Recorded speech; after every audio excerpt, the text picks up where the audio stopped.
अस्सलाम वालेकुम to all of you. Welcome back to my channel mister medico. तो आज के हम इस वीडियो में इलेक्ट्रॉन ट्रांसपोर्ट चेन और फास्फोरिलेशन करेंगे, जिसको हम कलेक्टिवली ऑक्सीडेटिव फास्फोरिलेशन भी कहते हैं। क्यों कहते हैं? वो इसलिए भी कहते हैं कि ऑक्सीडेटिव एक अलग प्रोसेस है, फास्फोरिलेशन एक इटसेल्फ अलग प्रोसेस है, सेपरेट प्रोसेस है दोनों, लेकिन दोनों कपलिंग रिएक्शंस हैं। क्या मुराद इससे? इससे ये मुराद कि ऑक्सीडेटिव जब हो रही होगी उसी दौरान फास्फोरिलेशन भी हो रही होगी। इस तरह से कपलिंग रिएक्शन होते हैं। इसको हम आज इस वीडियो में देखेंगे और इंशाल्लाह आज इस वीडियो के बाद आपको ऑक्सीडेटिव फॉस्फोरिलेशन आपकी फिंगर टिप्स पे होगी। तो सबसे पहले यार माइटोकॉन्ड्रिया के स्ट्रक्चर के बारे में थोड़ा सा कर लेते हैं, क्योंकि हमें पता है कि मेटाबॉलिक प्रोसेसिंग क्रेब्स साइकिल होता है, ठीक ना? वो माइटोकॉन्ड्रिया में होता है, ठीक है। उसके बाद ऑक्सीडेटिव फॉस्फोरिलेशन माइटोकॉन्ड्रिया में हो रहा है। जारी बात है, हमें पता है कि एटीपी माइटोकॉन्ड्रिया का जो मेन फंक्शन है हमें पता है सबको, ये क्या फंक्शन है। एक अगर हम मोटा-मोटा अगर हम एक एग्जांपल दें कि माइटोकॉन्ड्रिया का फंक्शन क्या है, तो हमें पता है कि एनर्जी प्रोडक्शन करता है। Energy production of the cell जो है वो माइटोकॉन्ड्रिया करता है, और हम ये कह सकते हैं energy house of the cell है, तो वो माइटोकॉन्ड्रिया है। तो मोटा-मोटा हम स्ट्रक्चर बनेंगे, ये माइटोकॉन्ड्रिया का स्ट्रक्चर मैंने बना दिया है, जैसा भी बना है मैंने बना दिया, ठीक है ना? तो ये आउटर मेम्ब्रेन आप देख रहे हो, ये वाली, ठीक है। उसके बाद इनर मेम्ब्रेन देख रहे हो, ये वाली, ठीक है। उसके बाद ये क्रिस्टल है, ये आप देख रहे हो, ठीक है। ये जो क्रिस्टल पिट्स बने हुए हैं, ये वाले पिट्स, ठीक है ना, ये क्रिस्टल है, ठीक है ना। उसके बाद ये जो ब्लू कलर में जो हाईलाइट किया हुआ है मैंने, ठीक है ना, ये इंटर मेम्ब्रेनस स्पेस है, ये आप देख सकते हो, ठीक है ना। और उसके बाद इलेक्ट्रॉन ट्रांसपोर्ट चेन जो है जी, और या ऑक्सीडेटिव फॉस्फोरिलेशन, अब हम इसको कंबाइन कर लेंगे तो ज्यादा इजी हो जाएगा। जो ऑक्सीडेटिव फॉस्फोरिलेशन है उसकी जो इलेक्ट्रॉन ट्रांसपोर्ट चेन के कम्प्लेक्स की असेंबली है, वो इनर मेम्ब्रेन या हम कह सकते हैं कि मैट्रिक्स में होती है, ये आप देख सकते हो, ठीक है। कम्प्लेक्स वन होता है। जो ऑक्सीडेटिव फॉस्फोरिलेशन है वो कंसिस्ट करती है 5 कम्प्लेक्सेस पे। Complex one, complex two, complex three, complex four and complex five, ठीक है ना।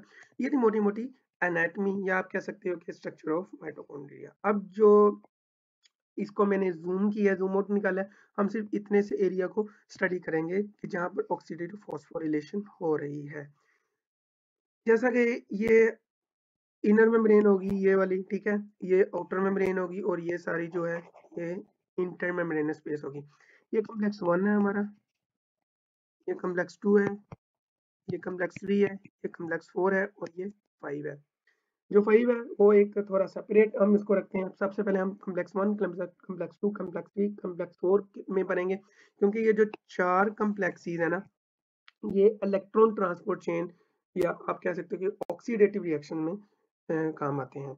और जो कॉम्प्लेक्स 5 है वो अलोन फॉस्फोरिलेशन में काम कर रहा होता है। तो इंपॉर्टेंट नोट्स मैंने दिए हुए हैं यहाँ पे, वो ये कि we all know that carbohydrates, proteins and lipids. देखो यार, एनर्जी हमें मिलती कहाँ से एक्चुअली? जो हम खाना खाते हैं। जब हम खाना खाते हैं तो ज़ाहिर बात है वो जब डाइजेस्ट होता है, मेटाबॉलिज्म होती है उसकी, तो जो बिग मॉलिक्यूल्स हैं या माइक्रो मॉलिक्यूल्स हैं वो माइक्रो में कन्वर्ट होते हैं। तो होता क्या है कि we all know that carbohydrates, proteins and lipids are converted into their simple sugars, amino acids. जो कार्बोहाइड्रेट्स हैं वो सिंपल शुगर में कन्वर्ट होते हैं। शुगर जो है अमाइनो एसिड जो हैं वो पॉलीपेप्टाइड चेन में कन्वर्ट होते हैं, ठीक है ना। डाइपेप्टाइड, पॉलीपेप्टाइड जो भी है, उसके बाद वो अमाइनो एसिड्स में कन्वर्ट हो जाते हैं। उसके बाद लिपिड्स की बात आ रही है, तो जब लिपोलाइसिस होती है तो फ्री फैटी एसिड्स बनते हैं, ठीक है ना। जैसे कि आप देख सकते हो कार्बोहाइड्रेट्स हैं, कार्बोहाइड्रेट से पॉलीसेकेराइड, पॉलीसेकेराइड से ओलिगोसेकेराइड, ओलिगोसेकेराइड से डाइसेकेराइड्स और डाइसेकेराइड से मोनोसेकेराइड, जिसको हम सिंपल शुगर्स भी कहते हैं। उसके बाद प्रोटीन्स की बात आ रही है, तो प्रोटीन्स के बाद जब उनकी ब्रेकडाउन होती है तो पॉलीपेप्टाइड चेन्स बनती हैं। वो डाइपेप्टाइड भी हो सकती हैं, वो टेट्रापेप्टाइड भी हो सकती हैं, पेंटापेप्टाइड भी हो सकती हैं, और आखिर में होता क्या है कि जो पॉलीपेप्टाइड चेन जब ब्रेक होती हैं तो हम सबको पता है कि polypeptide tide bond break down होती है, तो उसके बाद जो एलानिन जो क्या कहते हैं अमीनो एसिड्स हैं वो बनते हैं। उसके बाद जो लिपिड्स को, जब लिपिड्स की लिपोलाइसिस होती है तो फ्री फैटी एसिड बनते हैं और ग्लिसरॉल्स बनते हैं। ये सारे के सारे जितनी भी चीजें हैं अमाइनो एसिड, हम सब जब ग्लूकोनियोजेनेसिस पढ़ेंगे, ग्लाइकोलाइसिस भी ग्लूकोनियोजेनेसिस में हमने पढ़ा हुआ है कि एलानिन जब एलानिन की जब अमाइनेशन होती है तो वो पायरुवेट बन जाता है, ठीक है ना। तो पायरुवेट की जब डी अमाइनेशन होती है तो वो एलानिन बन जाता है, ठीक है ना। ये हमने पढ़ा है कि ग्लूकोनियोजेनेसिस में जो रॉ मटेरियल वो एलानिन भी होता है।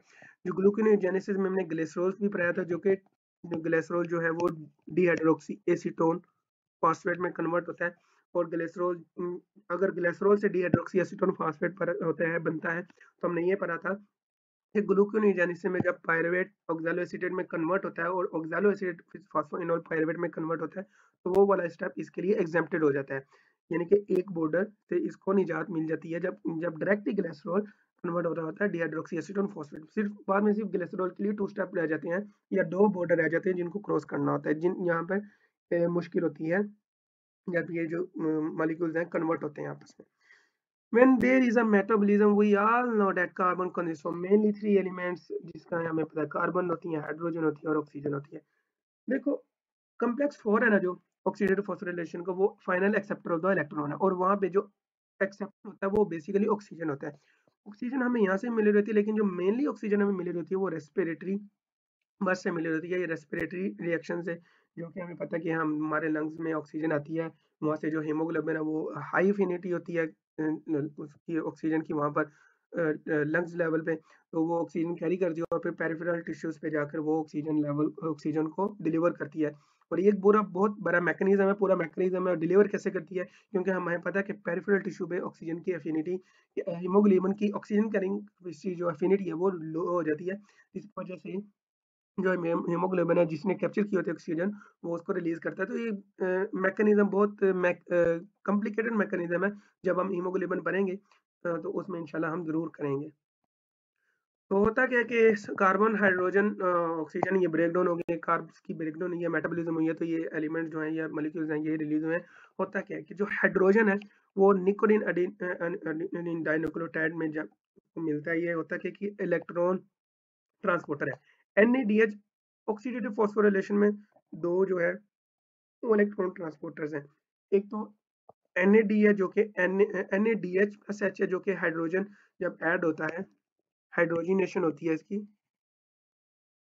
ठीक है, तो NADH प्लस H बन जाता है। होता क्या है एक्चुअल में, होता ये है कि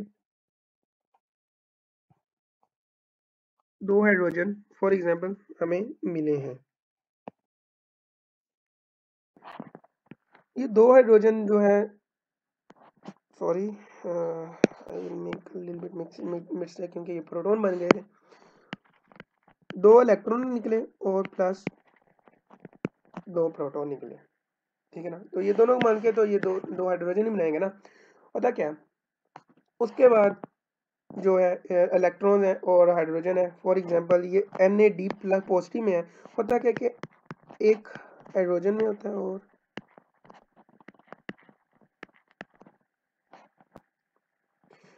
इसको हम एनहाइड्राइड हाइन भी कहते हैं। जब एनहाइड्राइड हाइन जब पॉजिटिव के साथ जाए, हम नेट जो पॉजिटिव है हमें पता है पॉजिटिव है, जब ये जाकर कंबाइन होगा नेट के साथ, तो बेसिकली ये इसको न्यूट्रलाइज कर देगा, ये खाली नेट बनेगा, और ये जो पॉजिटिव है ये एक अलग आ जाएगा, ठीक है। तो NADH प्लस DH और FADH2 ये एक इलेक्ट्रॉन ट्रांसपोर्ट होता है ऑक्सीडेटिव फॉस्फोराइलेशन में। तो कौन कौन से हैं, एक NADH हो गया और एक है FADH। अब जिसने क्रेब्स साइकिल पता है पढ़ा है उसको पता होगा कि FADH प्रोड्यूस आखिर में आखिरकार होता क्या है। तो अपने एक बात याद रखनी है कि जो NADH है वो कम्प्लेक्स 1 पर अपने इलेक्ट्रॉन अनलोडेड करता है, और FADH2 है वो कम्प्लेक्स 2 पर अनलोडेड करता है। तो आपने एक बात हमेशा से याद रखनी है कि जो क्रेब्स साइकिल का एक पार्ट है, हमें पता है कि सक्सीनेट जो है वो फ्यूमेरेट में कन्वर्ट होता है।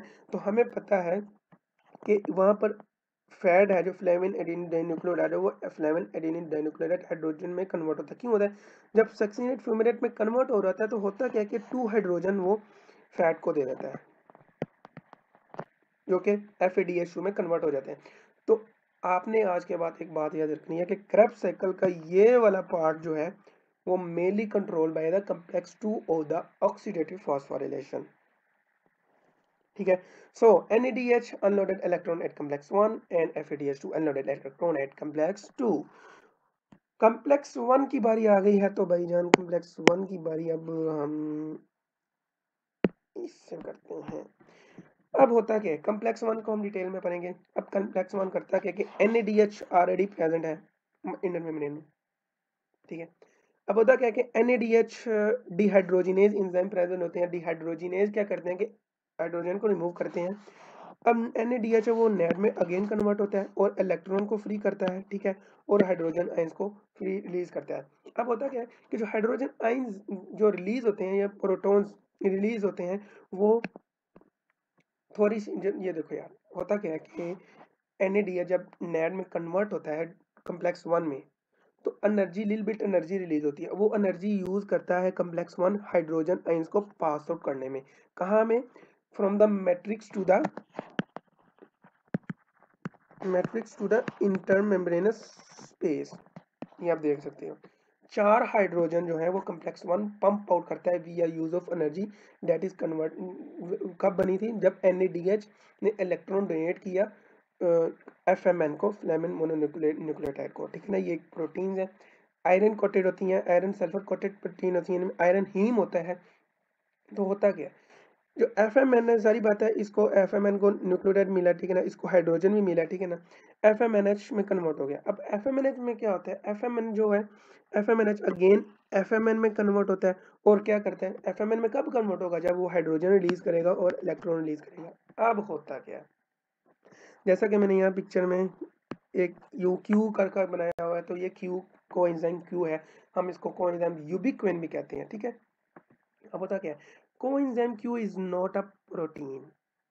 अगर आपको कोएंजाइम की डेफिनेशन पता है तो आपको पता होना चाहिए कि coenzyme is not a protein.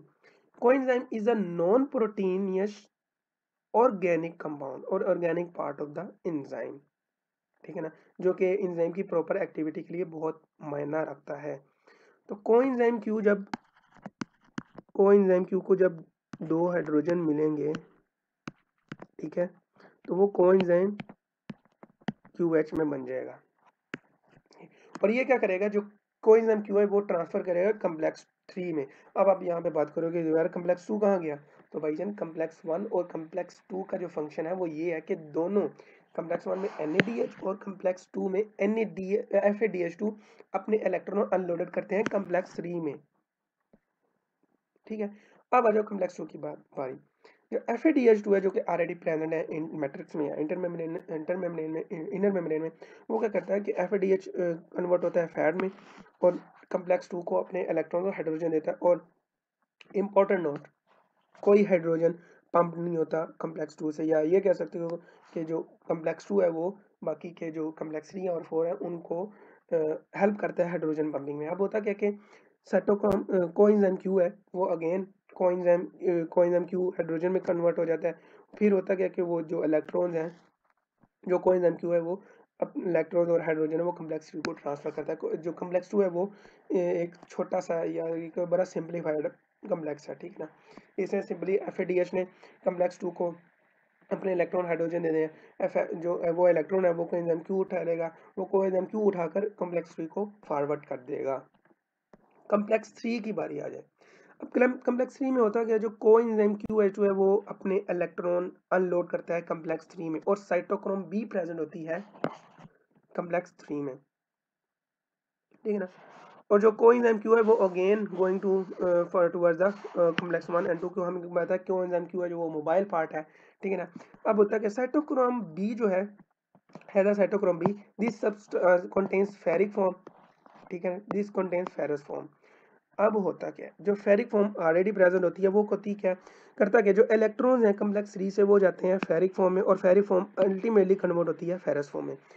अब फेरस फॉर्म से जब कन्वर्ट होती है तो होता है कि जो साइटोक्रोम सी है वो भी एक मोबाइल पार्ट है, ठीक है ना। साइटोक्रोम सी जो है वो आयरन जो फेरस फॉर्म है उससे इलेक्ट्रॉन लेता है। Cytochrome takes electron from the ferrous form and unloaded at complex 4। अब कम्प्लेक्स 4 पर साइटोक्रोम सी है वो अनलोड करता है। होता क्या है एक्चुअल में, जो फेरस फॉर्म है वो कन्वर्ट करती अपने इलेक्ट्रॉन डोनेट करती है साइटोक्रोम सी को, और जो साइटोक्रोम सी है वो अपने इलेक्ट्रॉन अनलोड कर देता है कम्प्लेक्स 4 पर जो कि फाइनल एक्सेप्टर है इलेक्ट्रॉन्स का। अब जो जो इलेक्ट्रॉन कम्प्लेक्स 1 से 2 से 3 में 4 में आता है वो अपनी थोड़ी थोड़ी एनर्जी रिलीज करता है और वो जो एनर्जी है वो यूटिलाइज होती है हाइड्रोजन पंपिंग में। तो यहाँ पर हम देख सकते हैं कि कम्प्लेक्स 3 जो है वो अगेन 4 हाइड्रोजन पंप कर रहा है इंटरमेम्ब्रेनस स्पेस में। उसके बाद नोट का cytochrome is permanent resident of the complex, जो साइटोक्रोम सी है, सॉरी नहीं, साइटोक्रोम बी जो है वो परमानेंट रेजिडेंट है, well cytochrome C is mobile part. ठीक है, उसके बाद कम्प्लेक्स 4 की तरफ आ जाओ तो हमें पता है साइटोक्रोम होता क्या है कि कम्प्लेक्स 4 में ऑक्सीजन मॉलिक्यूल प्रेजेंट होता है, और साइटोक्रोम जो कम्प्लेक्स 4 है उसमें साइटोक्रोम ए एंड 3 होते हैं प्रेजेंट इन आईवी कम्प्लेक्स, जो कि 4 कम्प्लेक्स है। इसमें जो होता है वो हीम भी होती है, हीम जारी बात है, हीम होगी, आयरन होता है तो हीम होगी, कॉपर भी होता है। साइटोक्रोम सी जो है वो कन्वर्ट करती है फेरस को फेरिक में, और इलेक्ट्रॉन रिलीज करती है। ठीक है ना, two these electrons are accepted by cytochrome A and 3। So ferric form जो है वो फेरस में कन्वर्ट होती है, किसकी, जो कि साइटोक्रोम ए और plus A3. complex IV in the final acceptor of electrons where oxygen molecule is present। अब हमें पता है कि जो ये ऑक्सीजन का मॉलिक्यूल है ये बहुत स्टेबल मॉलिक्यूल होता है। अब होता है कि जब इलेक्ट्रॉन यहाँ पर आता है तो ये इसको वेरी रिएक्टिव बना देता है। We all know that oxygen is very stable, it because very reactive when it become very reactive when electron is added to stable oxygen molecule. होता क्या है कि ये वेरी रिएक्टिव हो जाती है, तो होता क्या है, मेरी बात है, ये माइनस में हो गया और हाइड्रोजन आइंस ऑलरेडी प्रेजेंट होते हैं, तो ये रिएक्ट करती है हाइड्रोजन आयन के साथ। फिर क्या होता है कि वाटर बना देती है और release out of the mitochondria. हमने यहाँ तक इलेक्ट्रॉन ट्रांसपोर्ट चेन पढ़ लिया, अब है फॉस्फोरिलेशन की बारी। होता क्या, final step complex B ATP synthetase complex, जिसको हम एटीपी सिंथेटेज कॉम्प्लेक्स भी कहते हैं। होता क्या, एक्चुअली में ये जो कॉम्प्लेक्स है ना, ये नेचुरली नैनो मोटर होती है। होता क्या, हमें पता कि complex 1 complex 3 complex 4 continuously hydrogen pump कर रहे होते हैं। तो हाइड्रोजन जो पंप है, हाइड्रोजन आइंस की कंसंट्रेशन इंटरमेम्ब्रेनस स्पेस में बहुत ज्यादा हो सकती है। आप देख सकते हो प्लस में जो पॉजिटिव में ये सारे हाइड्रोजन आइंस हैं। ठीक है, अब होता क्या कि जो ये जो प्रोटीन है, ये जो एडीपी है, ये क्या करता है कि एडीपी जो हाइड्रोजन आइन है वो एंटर्स होते हैं एटीपी सिंथेटेज से। ठीक है ना, एटीपी सिंथेटेज से एंटर होने के बाद ये जो मोटर है ये रोटेट करेगी। रोटेट होने से क्या होगा कि जो एडीपी है वो एटीपी में कन्वर्ट होगी, और फिर जो एटीपी है वो इसी चैनल से बाहर जाते हुए माइटोकॉन्ड्रिया से रिलीज हो जाएगी। There are a lot of hydrogen ions present in intermembranous space, so two forces hydrogen ions to move in matrix of mitochondria. पहली अट्रैक्शन क्यों, हमें पता है कि इंटर मेम्ब्रेनस स्पेस में पॉजिटिव साइन है और इनर मेम्ब्रेन में नेगेटिव होगा। क्यों, क्योंकि हमें पता है कि इलेक्ट्रॉन ट्रांसपोर्ट से इलेक्ट्रॉन्स आ रहे हैं, जहाँ आ रहे हैं कंटिन्यूसली, तो इनर मेम्ब्रेन नेगेटिवली चार्ज होगी तो अट्रैक्शन क्रिएट होगी। Because due two electron mobility present in inner membrane, the charge on inner membrane is negative, so positive charge attracted by negative. इस वजह से पॉजिटिव जो है, जो कि हाइड्रोजन है ना, वो मूव करेंगे। कंसंट्रेशन ग्रेडियंट, कंसंट्रेशन ग्रेडियंट हमें पता है कि जहाँ पर ज्यादा कंसंट्रेशन होगी, ठीक है ना, वहां से हमेशा जो चीज़ है वो लो कंसंट्रेशन की तरफ जाएगी। तो इनर मेम्ब्रेन में पॉजिटिव जो हाइड्रोजन आइंस है वो कम होंगे, तो कंसंट्रेशन ग्रेडियंट भी है वो अपना रोल अदा करेगी। The moment of hydrogen cause rotation of ATP synthesis, the that cause जो एक सॉरी एडीपी आना था यहाँ पे, एडीपी जो है वो फिर एटीपी में कन्वर्ट होगा। मोटर घूमती रहती है, हाइड्रोजन आयन आते रहते हैं, मोटर घूमती रहती है, होता क्या है, एडीपी है वो एटीपी में कन्वर्ट हो जाता है। तो ये थी आज की वीडियो, और इसमें एक थ्योरी है कीमोऑस्मोटिक हाइपोथेसिस, जो कि डॉक्टर मिचेल ने रिप्रेजेंट की थी। वो ये कहना चाह रहा था 1961 में आई थिंक उसने रिप्रेजेंट की थी। उसने ये कहा था कि ये जो एटीपी प्रोडक्शन है ये मेनली होती किस वजह से, ये हाइड्रोजन आयंस की वजह से। लेकिन उसकी इस थ्योरी को रिजेक्ट किया गया था कि ये भाई झूठ है, ये सराउंडिंग कुछ भी होता है। लेकिन उसके कोई 10-12 साल बाद 1973 में और भी बहुत ज़्यादा हाइपोथेसिस आना शुरू होंगी, जिन्होंने कंफर्म किया था कि यार हाँ, हाइड्रोजन आइंस जो हैं वही एटीपी की सिंथेसिस कर रहे होते हैं। क्योंकि जब अगर हाइड्रोजन आइंस ही नहीं होंगे तो जारी बात है हाइड्रोजन आइंस जो हैं वो अंदर मूव नहीं करेंगे एटीपी सिंथेसिस से। तो जब हाइड्रोजन आइंस ही मूव नहीं करेंगे तो ये जो मोटर है, नेचुरली अकरिंग नैनो मोटर है, ये रोटेट नहीं करेगी, तो ये जो एडीपी है ये एटीपी में कन्वर्ट नहीं होगी।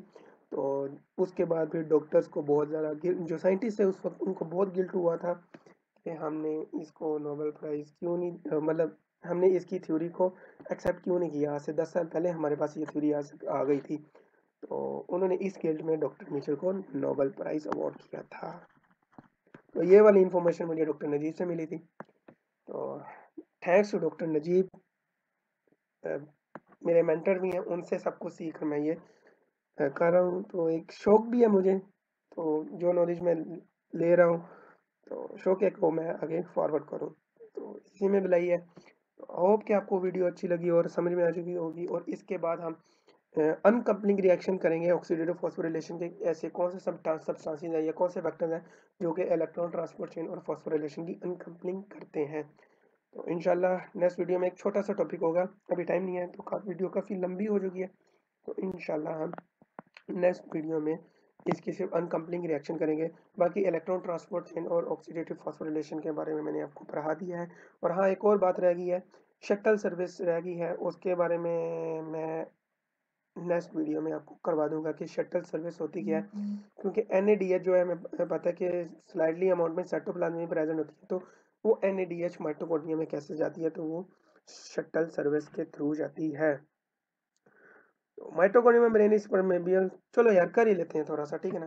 तो माइटोकॉन्ड्रिया मेम्ब्रेन जो होती है वो इम्परमेबल होती है। So these hydrogens are transferred into mitochondria via shuttle service, ठीक है ना। होता क्या है, NADH जो है वो NAD में कन्वर्ट होता है। कैसे? साइटोसोलिक NADH डिहाइड्रोजिनेज एंजाइम होता है। होता क्या कि दो हाइड्रोजन जो है वो कन्वर्ट होते जाते हैं, मिलते हैं डाइहाइड्रोक्सी एसीटोन फॉस्फेट को। अब डाइहाइड्रोक्सी एसीटोन फॉस्फेट जो है वो कन्वर्ट होता है, हमने अगर आपने ग्लाइकोल एसिड ग्लूकोनियोजेनेसिस पढ़ा होगा तो उसमें आपको पता लगेगा। फिर ये कन्वर्ट होता है ग्लाइसरोल 3 फॉस्फेट में, जिसको हम G3PB कहते हैं। अब ये G3PB है, ये इजीली पास कर जाता है inner membrane of the mitochondria जो है, ये अलो करती है G3PB को कि भाई जा गुजर जा, ठीक है ना। अब होता क्या कि इनर, अब माइटोकॉन्ड्रिया की इनर मेम्ब्रेन में क्या होता है कि जो G3B है वो कन्वर्ट होता है डाइहाइड्रोक्सी एसीटोन फॉस्फेट में। क्या काम हो, किसका काम होता है? ये काम होता है माइटोकॉन्ड्रियल G3B डिहाइड्रोजिनेज का। डिहाइड्रोजिनेज का आपसे पता समझ लग रही होगी कि डिहाइड्रोजिनेज का फंक्शन क्या होता है। तो माइटोकॉन्ड्रिया में हो रहा है तो माइटोकॉन्ड्रिया का नाम है, किसको कर रहा है? G3 को कर रहा है, तो इस वजह से इसका नाम है माइटोकॉन्ड्रिया G3B डिहाइड्रोजिनेज। होता क्या कि डिहाइड्रोक्सी एसीटोन फॉस्फेट जो है, ये अच्छा करता हूँ यार, ये गो आउटसाइड द माइटोकॉन्ड्रिया चला जाता है और ये दो हाइड्रोजन हमें मिल जाते हैं। फिर क्या होता है कि ये फैड है,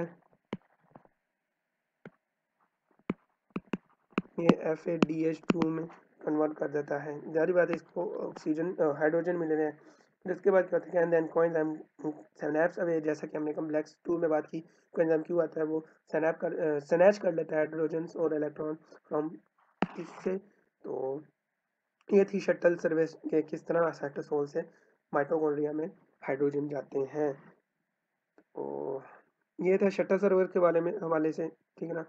तो होप कि आपको वीडियो पसंद आई होगी। छोटी सी वीडियो मैंने बनाई है, छोटी छोटी तो नहीं होगी, लेकिन होप कि आपको ऑक्सीडेटिव फॉस्फोरिलेशन का ये प्रोसेस समझ आ गया होगा।